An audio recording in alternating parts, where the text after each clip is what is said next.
Sudah Mila, selesai mi pilpres. Nggak ada mi 01, nggak ada 02. Sekarang yang ada 01 tambah 02 sama dengan 03, Persatuan Indonesia. Sudah mi, jangan mi lagi. Ya, biasa pemilu sebenarnya itu kursi rusak-rusak. Bukan calonnya, siapa? Tim suksesnya dan juru bicaranya. Ah, disinilah hebatnya Pak JK punya juru bicara Hussein Abdullah. Ah, Masya Allah. Doa. Serius Pak. Bapak kita sering lihat di ILC. Bagaimana Pak Hussein Abdullah dengan keahlian komunikasi mampu mematahkan lawan-lawan politik. Dua, yang menyebabkan putusnya persaudaraan. Yang kedua, sombong. Apakah sombong berpakaian mahal? Belum tentu. Bapak pejabat punya emas, pula Rolex, pula berlian, pakai supaya orang tidak menghina Bapak. Apa itu sombong? Menganggap remeh orang lain dan menolak kebenaran. Itu kata Nabi. Ibu-ibu pakai emas, pakai. Kalau perlu tulis berlian. Tapi kapan dia sombong? Ketika kau pandang enteng orang palsu. Dede, motongi pakai emas baru palsu. Sombong. Bapak pakai baju krokodil, cap buaya. Katanya kalau asli kepalanya menghadap ke dalam, kalau palsu menghadap keluar. Buaya darat. Apa sombong? Belum tentu. Silahkan pakai. Itu rezeki dari Allah. Tapi jangan kau remehkan orang miskin. Kapan disebut sombong? Apa sebab sombong? Kata Nabi. Buka kitab hadis. Sombong 4 penyebabnya. 1, bertambahnya ilmu. Ini para guru besar, para dosen yang banyak gelarnya bisa sombong. Lain saya bos. Tuh.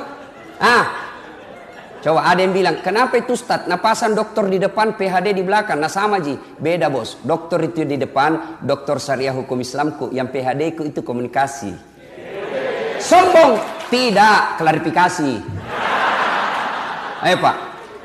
Jangan sombong gara-gara ilmu. Ustaz bisa sombong. Adakah Ustaz sombong? Sekarang banyak saya lihat Ustaz sombong. Baru belajar agama 6 bulan. Itu pun melalui YouTube. Nah kasih salah semua orang. Halal bihalal bid'ah, tidak ada pada zaman Nabi. Maulid bid'ah, Isra Mi'raj bid'ah, taksiyah bid'ah, jabat tangan selesai sholat bid'ah, doa bersama bid'ah. Kalau begitu, jangan kau juga pakai mic ceramah. Kenapa? Tidak ada mic pada zaman Nabi. Apa? Ceramah makin tidak pakai mic. Mana mau disampai di sana Pak? Ayo, jangan sombong gara-gara ilmu. Allah jelaskan, wa ma utitu minal ilm illa qalila. Saya tidak berikan kamu ilmu kecuali sangat sedikit. Lalu apa yang kita mau sombongkan dengan gelar-gelar kita? Ada orang banyak sekali gelarnya, sombong. Pas begitu dekat pensiun mulai pikun-pikun. Diprotes sama istrinya. Pak, biasanya kalau mau kopi mengajar kau cium-cium jidatku. Ini mau 2 minggu tidak pernah kau cium. Langsung dia bilang dalam hatinya suaminya, berarti siapa kau cium selama ini? Ternyata pembantunya. Jangan sombong gara-gara ilmu. Yang kedua, penyebab sombong. Yang kedua, penyebab datangnya sombong. Setelah ilmu, apa kata Nabi? Bertambahnya pangkat jabatan. Jangan sombong gara-gara pangkat. Dekan, rektor, aduh, berapa mi rektor di Unhas? Ayo, pas pampres, kok sombong bos, pensiun, wabillahi taufiq wal hidayah. Keluar. Bupati, apa mau sombong? 5 tahun, paling nyaman 10 tahun. Setelah itu, wabillahi taufiq wal hidayah. Masuk ke bos, selesiko. Apa yang kita mau sombongkan dengan jabatan? Belajar dari kisah Quran. Ada orang sombong gara-gara ilmunya. Ada orang sombong gara-gara jabatannya. Fir'aun. Ada orang sombong karena kekayaannya, kata Nabi. Bertambahnya harta membuat sombong. Jangan sombong karena harta. Allah marah, dia titip penyakit dalam dirimu. Sehingga apa? Tidak ada bisa kau makan. Saya sering diundang orang kaya makan. Uangnya miliaran. Tapi begitu berhadapan meja makan, apa nak pikir? Asam urat, kolesterol, lemak. Dilarang makan daging. Dilarang makan nasi. Dilarang makan gula. Dilarang makan garam. Dilarang makan daging. Apa yang bisa nak makan? Ubi rebus. Dek, warna 7 miliar ubi rebus bisa nak makan. Jangan sombong, marah Allah. Yang keempat, penyebab datangnya sombong, kata Nabi, adalah bertambahnya ibadah. Malah sholat tiba-tiba 5 waktu. Jangan sombong. Allah tidak senang orang sombong. Dalam hadits qudsi Allah jelaskan, ada 3 temannya setan di dunia. Satu di antaranya adalah ghaniyun mutakabbir, orang kaya yang sombong. Ilmuwan sombong, Allah tidak senang, temannya setan. Orang kaya sombong, temannya setan. Pejabat sombong, temannya setan. Tapi orang masih maklum, ia tahu wajar, kaya, tinggi pangkatnya, tinggi ilmunya, wajar. Tapi temannya setan. Ada juga orang kuliah, tidak terkenal, pengangguran, tidak ada kerjanya, jelek mukanya, bau kalipana, sombong lagi. Bukan mau temannya setan, kau sudah jadi setan, bos. Ibu bapak, saudara-saudara sekalian, yang ketiga, sebab putusnya persaudaraan. Yang ketiga, tadi 1 pemilu, yang kedua kesombongan, yang ketiga sangka buruk. Jangan, Pak, jangankan sebuah negara, rumah tangga saja tidak akan pernah akur ketika suami istri saling sangka buruk. Telepon suaminya tidak dijawab, sangka buruk. Telepon istrinya tidak dijawab, sangka buruk, maka tidak akan tenang. Coba kalau ditelepon suami tidak dijawab, oh suamiku lagi sholat duha. Enak perasaan. Tiba-tiba masuk WhatsApp, kuliah suamimu bonceng cewek, jadi nak, sangka baik. Oh, maghrib ki kodong suamiku. Tenang perasaan. Tiba-tiba kita dimutasi, yang tadinya kepala dinas, yang tadinya kita staf dirjen, tiba-tiba nonjok, sangka baik. Allah tahu bukan di situ yang terbaik. Saya tamat SMA daftar ke tentara, mau jadi akabri. Tes fisik tidak lulus. Kenapa? Ceper. Temanku lulus waktu itu polisi. Sekarang dia reserse di Sulbar. Pakai baret merah, 1 bunga. Saya lulus pakai baret putih, jadi ustad. Baret putih yang saya pakai, mulai baret hitam sampai baret merah, kucaramai kau semua. Apa? Sangka baik, jangan pernah sangka buruk. Ayo, 2013, saya ikut Pilkada Makassar. Kalah? Tidak, cuma yang menang lebih banyak suaranya. Ini namanya sangka baik. Jangan pernah sangka buruk. Jangan pernah sangka buruk. Maka demi Allah, tidak ada ketenangan orang yang bersangka buruk. Sangka buruk itu biasanya berlebih-lebihan cara membencinya. Belajar dari Quran. Quran mengajarkan, cintailah sesuatu sekedarnya saja. Karena bisa jadi kau cintai hari ini, justru kau benci besok. Bencilah sesuatu sekedarnya saja. Karena bisa jadi yang kau benci hari ini, baku baik kau besok. Belajar dari Pilpres Indonesia. Baku lawan-lawan dulu 2014, baku baik lagi. Baku lawan-lawan dulu 2009, baik lagi. Jadi jangan, belajar dari sejarah. Bencilah sesuatu sekedarnya saja. Cintai sesuatu sekedarnya saja. Lalu lengkapi dengan informasi Quran. Bisa jadi apa yang menurutmu baik, belum tentu di sisi Allah baik. Dan bisa jadi apa yang menurutmu jelek, belum tentu di sisi Allah jelek. Insya Allah, sangka baik menenteramkan perasaan. Berikutnya, yang menyebabkan putusnya persaudaraan apa? Serakah, mabu aja, mau nambik semua. Akan ada orang begitu, Pak. Barangkali orang tidak lawan kita, tapi lambat laun dia jengkel. Akhirnya apa? Dia tinggalkan. Maka orang yang serakah itu, apa yang ada di pikirnya? Selalu hanya duit. Kekayaan itu duit, kekayaan itu deposito, kekayaan itu tambang. Padahal kekayaan kita, kata Allah, fi ahsani takwim. Ini badanmu yang paling sempurna. Saya kasih contoh. Adik-adik di sini, mau kira-kira nak kasih Pak JK hadiah iPhone X Max yang 512 giga, pulsana 5 juta, mau ki? Mau gratis, mau. Tapi begitu dikasih ki langsung tuli. Apa? Mana yang mau tadi? Berarti yang mahal bukan handphone. Yang mahal adalah telinga. Allah kasih kita gratis, tidak perlu bayar. Mau diapa handphone kalau rusak di telinga tak? Halo? Rusak lagi nih HP. Halo? Bukan HP rusak. Coba. Bukan HP yang mahal, bukan seluler yang mahal, tapi yang mahal Allah kasih kita telinga gratis. Tuh ada kamera. Nih, mahal-mahal semua ini kamera. Saya mengajar mata kuliah sinematografi di Unhas. Ini kamera begini mahal, Pak. Apa ini kamera yang mahal? Tidak. Bapak biar punya kamera begini harus punya ilmu. Berapa kekuatan megapiksel kamera kita? Berapa kekuatan cahaya? Berapa jarak antara mata kita dengan yang objek yang kita mau ambil gambar? Itu perlu ilmu, perlu duit puluhan juta. Tapi apa itu mahal? Tidak. Apa yang mahal? Allah kasih kita mata. Kameranya namanya retina. Ya. Lensanya namanya pupil, zoom out, zoom in. Dan hebatnya lagi di mata. Begitu kau buka, langsung fokus. Tidak perlu kau putar-putar. Siapa itu? Coba Allah.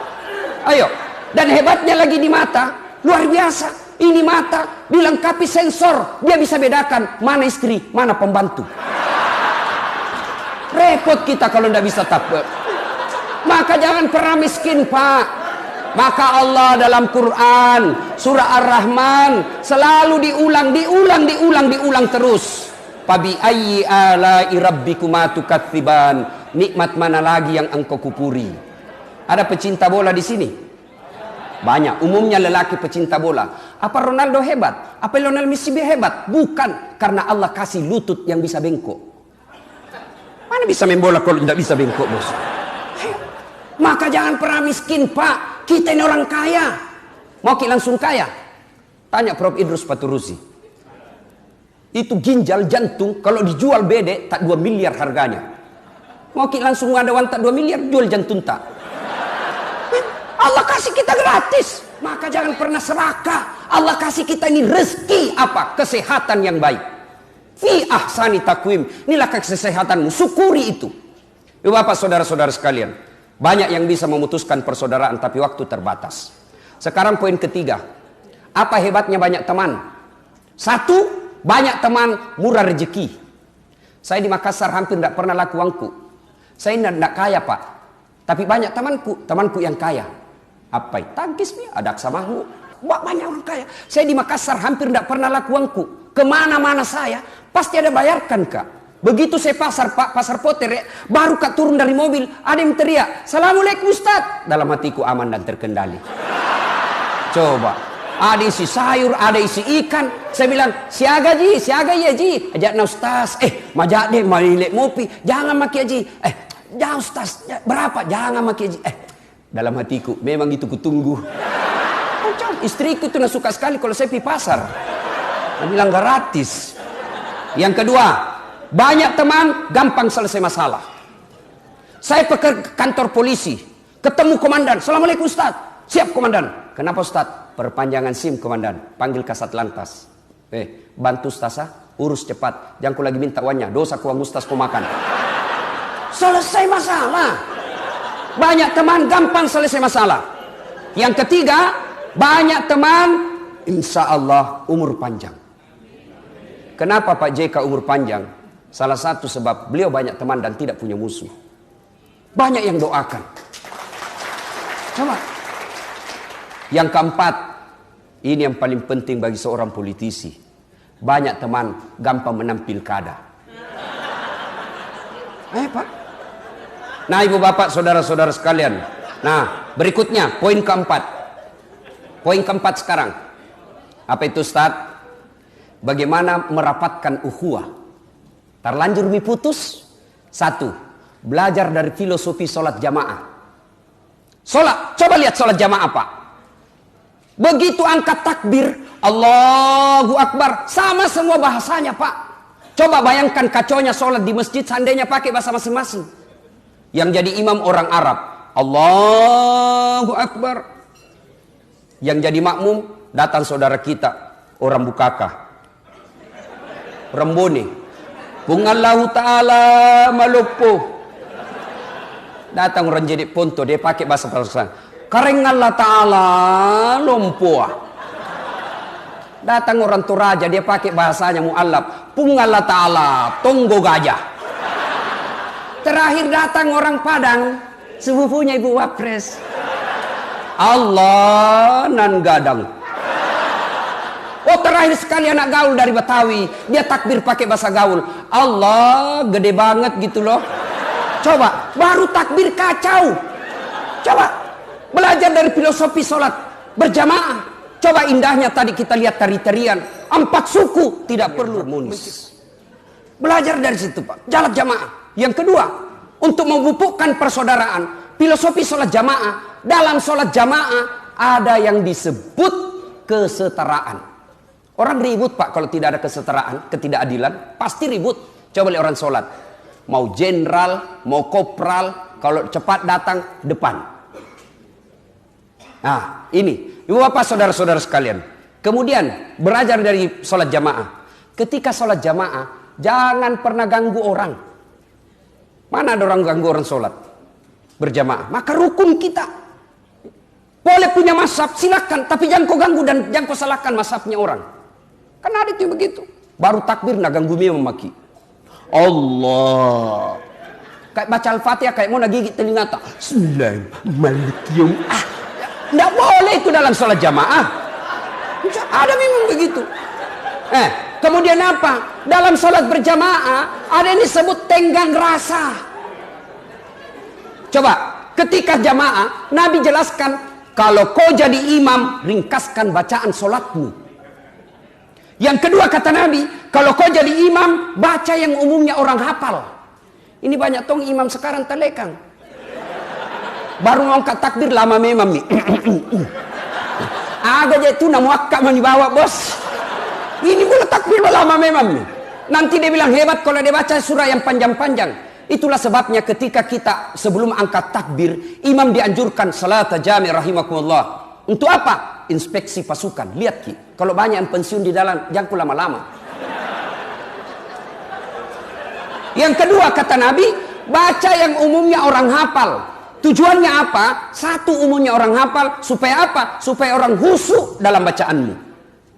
Coba kalau imam membaca wadduha, anak-anak juga ikut. Kul huwallah, anak-anak ikut. Kenapa? Nah hafal.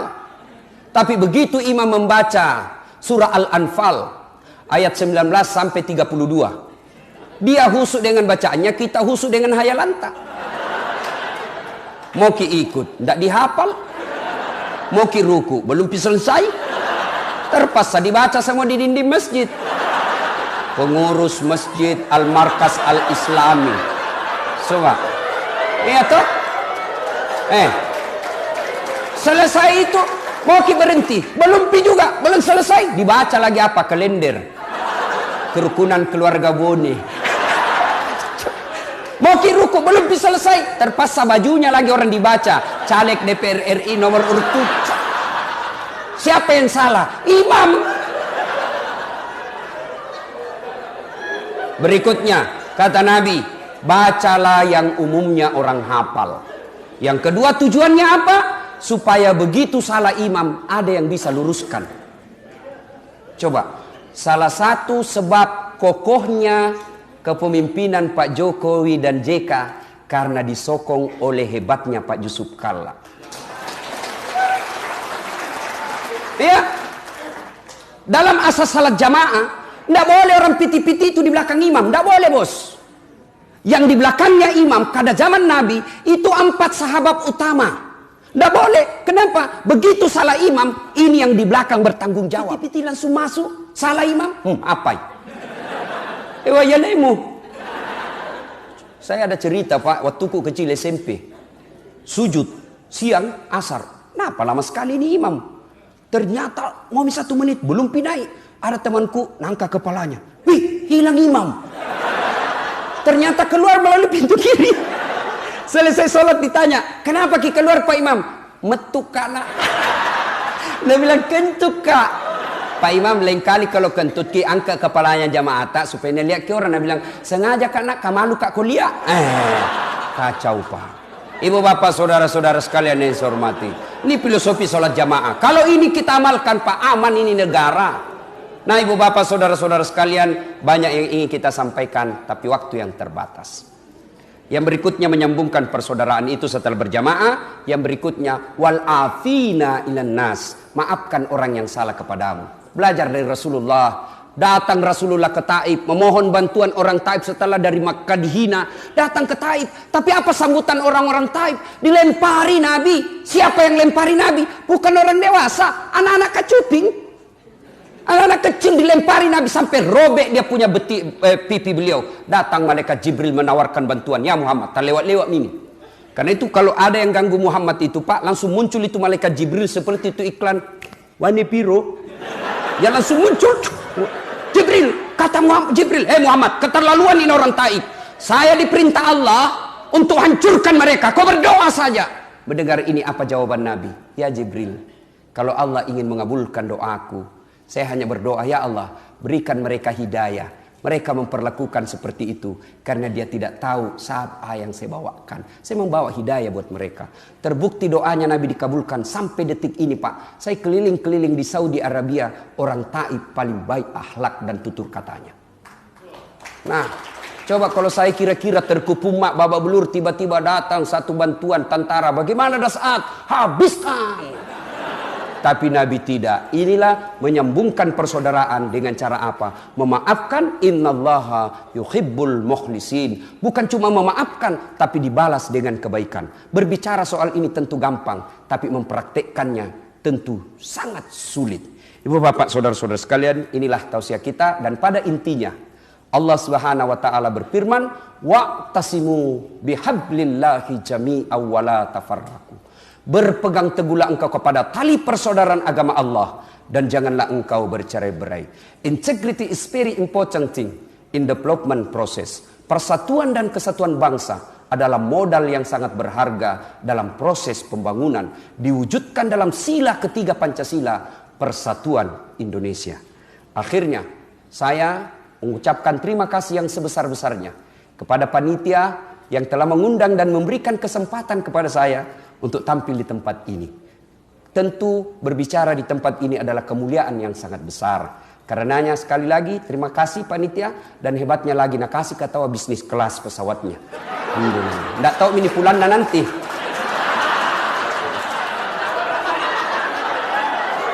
Yang kedua, tolong didengar baik-baik.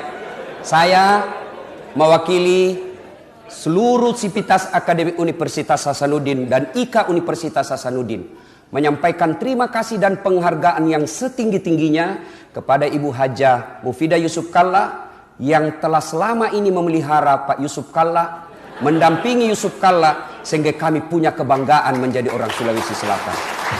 Tanpa campur tangan dan bantuan Ibu, saya yakin Pak Yusuf Kalla tidak seperti sekarang ini.